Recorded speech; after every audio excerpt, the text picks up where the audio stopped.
आज के इस लेक्चर में मैं आपके साथ इन्वायरमेंटल साइंस की एक टर्म है वो आपके साथ डिस्कस करूंगा। ये टर्म है डीसर्टिफिकेशन। इस लेक्चर में मैं आपको उसकी काजेज, इफेक्ट्स और सोल्यूशन के बारे में भी बताऊंगा। तो शुरू करता हूं मैं अपने लेक्चर को। सबसे पहले मैं डीसर्टिफिकेशन की आपको एक डेफिनेशन बताता हूं। डीसर्टिफिकेशन जो है ना, basically desertification is a process of land degradation. कि डीसर्टिफिकेशन लैंड डिग्रेडेशन का एक ऐसा प्रोसेस है जिसके जरिए कोई specific region gradually become dry then drier and eventually become desert. कि कोई भी ऐसा लैंड डिग्रेडेशन का प्रोसेस जिसके जरिए कोई मखसूस इलाका या मखसूस रीजन आहिस्ता आहिस्ता ड्राई होता जाए and then become drier and eventually become desert, इसको हम बोलते हैं डीसर्टिफिकेशन। तो अब मैं आपके साथ इसकी काजेस डिस्कस करने वाला हूँ। पहले नंबर पे जो इसकी काज है वो है ओवर ग्रेजिंग।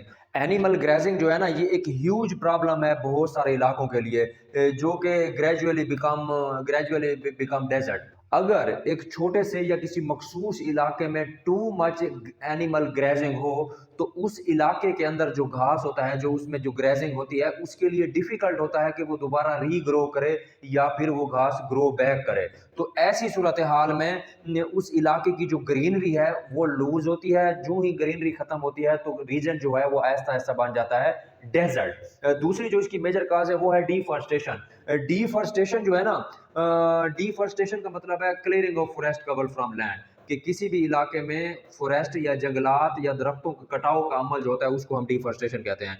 तो जब दरख्तों की कटाई हो जाती है तो ज़मीन जो है वो फिर फ्लैट हो जाती है। जब वो ज़मीन फ्लैट होती है तो तेज़ बारिश के पानी या फिर आंधी या तेज़ हवा की वजह से जो टॉप सॉइल है, टॉप फर्टाइल सॉइल की लेयर और वो सॉइल की अपर वो लेयर जिसके अंदर न्यूट्रिएंट्स मौजूद होते हैं वो बह जाती है। जब वो बह जाती है तो पीछे अपना डेजर्ट एरिया बचता है जो कि फर्टाइल नहीं होता।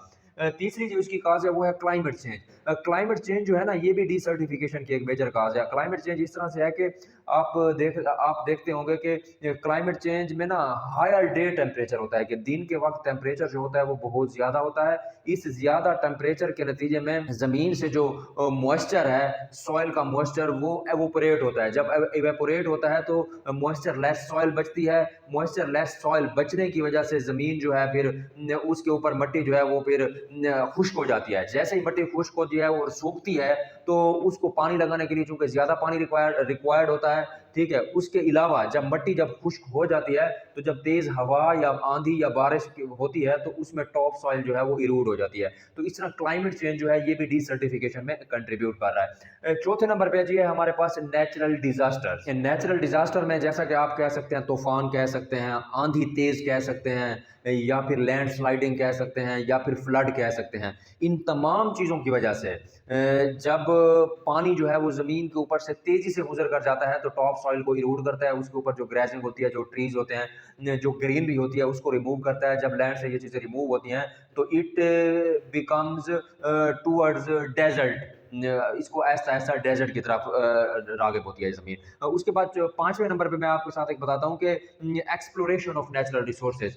एक्सप्लोरेशन ऑफ नेचुरल रिसोर्सेज वो इलाके जहाँ पर नेचुरल रिसोर्सेज वाफिर मकदार में हैं, उनकी एक्सप्लोरेशन या रिसोर्सेज की माइनिंग करने के लिए एक है ह्यूज अमाउंट ऑफ एरिया जो है वो रिक्वायर्ड होता है। उस एरिया के अंदर मशीनरी जाती है, उसके अंदर अगर जंगलात हैं या घास है तो वो सारी चीज़ें खत्म हो जाती हैं। वो सारी चीज़ें खत्म होती हैं, नेचुरल रिसोर्सेज की ज़मीन के अंदर से एक्सप्लोरेशन होती है।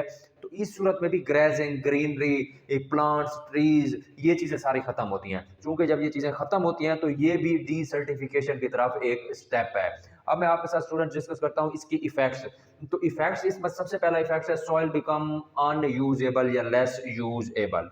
जब एक लैंड डीसर्टिफाइड होती है तो वो उसकी सॉइल बिकम लेस यूजेबल होती है। क्यों? क्योंकि उस लैंड में जब तेज पानी का बहाव होगा या फ्लड आएगा या फिर आंधी तेज आएगी तो उस लैंड की जो अपर सॉइल है वो आहिस्ता आहिस्ता रिमूव हो जाएगी। ये अपर सॉइल जो है अपने साथ न्यूट्रिएंट्स जो है वो बहा कर ले जाएगी, जिसके नतीजे में उस जमीन की जो प्रोडक्टिविटी है, एग्रीकल्चर प्रोडक्टिविटी, वो अफेक्ट होगी और वो जमीन जो है लेस यूजेबल होगी फॉर एग्रीकल्चर एक्टिविटी। क्योंकि जमीन के अंदर जो आप एग्रीकल्चर प्रोडक्ट प्रोड्यूस करते हैं, उसको उगाते हैं, उसकी ग्रोथ के लिए जरूरी है कि सॉइल जो जो है उस ज़मीन की फर्टाइल हो। तो डीसर्टिफाइड लैंड जो होती है उसकी फर्टिलिटी जो है वो तो रिमूव हो जाती है बाय विंड और वाटर के ज़रिए, तो इस तरह लेस यूजेबल ज़मीन हो जाती है। लॉस ऑफ स्पीशीज़, जब एक ज़मीन के अंदर जंगलात होते हैं, दरख्त होते हैं, घास होता है, ग्रेजिंग वगैरह होती है, ट्रीज़ और प्लांट्स होते हैं, तो उसके अंदर लॉट ऑफ स्पीशीज़ जो हैं वो सर्वाइव कर रहे होते हैं। उनका ये होम टाउन होता है, हैबिटेट होता है स्पीशीज़ का। तो जैसे ही सॉइल से ये रिमूव होंगी, लैंड डिसर्टिफाइड होगी, सहरा या डेजर्ट एरिया की शक्ल में होगी, तो स्पीशीज़ भी डेफिनेटली लॉस होंगी। उसके अलावा है फेमाइन, जब लैंड एक डीसर्टिफाइड हो जाएगी, डीसर्टिफिकेशन ऑफ लैंड की वजह से, मैंने जैसा कि पहले पॉइंट में आपको बताया कि सॉइल की जो फर्टिलिटी है वो खत्म हो जाएगी। क्यों खत्म हो जाएगी? क्योंकि अपर सॉइल की जो न्यूट्रिएंट्स हैं या फर्टिलिटी है तो वो पानी या फिर हवा के साथ बह जाएगी। तो इस सूरत में उस जमीन पर, डेजर्ट एरिया की जमीन पर जब हम एग्रीकल्चर प्रोड्यूस करेंगे, वहां पर गंदा अनाज वगैरह उगाएंगे, तो उनकी प्रोडक्टिविटी जो है वो कम हो जाएगी। जब उस इलाके की या उस जमीन की प्रोडक्टिविटी कम होगी तो उस इलाके की आबादी की जो फूड की नेसेसिटी है वो पूरा नहीं कर पाएगी, जिसके नतीजे में फेमाइन का रिस्क हो सकता है। तो चौथा पॉइंट है फूड लॉस। फूड लॉस के लिए भी यही है कि जब फर्टाइल सॉइल नहीं होगी, अनफर्टाइल सॉइल होगी डेजर्ट एरिया में, तो वहां पे प्रोडक्टिविटी जो है वो कम होगी। तो इस तरह फूड की जो प्रोडक्शन है वो कम होने के नतीजे में जो एक ह्यूमन है उसकी रिक्वायरमेंट को पूरा ना कर पाएगी, जिसकी वजह से फूड लॉस का खतरा है। कम्युनिटी इंपैक्ट इसका लास्ट पॉइंट है। डीसर्टिफिकेशन जो है ना, बेसिकली इसके नतीजे में जो उस इलाके का पानी होता है उसकी क्वालिटी जो है वो पुअर हो जाती है। इसके नतीजे में डस्ट होती है, डस्ट होने के साथ साथ फ्लड के चांसेस ज़्यादा होती हैं, क्योंकि दरख्त जो होते हैं आमतौर पर फ्लड या पानी के रास्ते या फिर टॉप सॉइल इरोजन के रास्ते में रुकावट होते हैं, उसमें as a barrier role play करते हैं दरख्त। जब दरख्त ही नहीं होंगे तो फ्लड ज़्यादा आएंगे, फ्लड ज़्यादा आने के साथ साथ डस्ट स्ट्रॉम ज़्यादा आएगा, उसके साथ वाटर क्वालिटी भी पुअर होगी। अब मैं आपके साथ डिस्कस करता हूँ इसके कंट्रोलिंग मेजर्स कि आप जो है डीसर्टिफिकेशन को कंट्रोल कैसे कर सकते हैं। इसमें सबसे पहला है कि एफॉरेस्टेशन, कि वो इलाके जो डेजर्ट हैं उन इलाकों में आप मजीद दरख्त लगाएं। मजीद दरख्त लगाएंगे तो उसकी जो सॉइल है उसकी फर्टिलिटी मेंटेन होगी, बल्कि सिर्फ फर्टिलिटी इंप्रूव होगी, तो जिसके नतीजे में आपकी प्रोडक्टिविटी भी बढ़ेगी। रिफोरेस्टेशन, आप रिफोरेस्टेशन करें, दरख्त दोबारा लगाएं। रिड्यूस डिफोरेस्टेशन करें।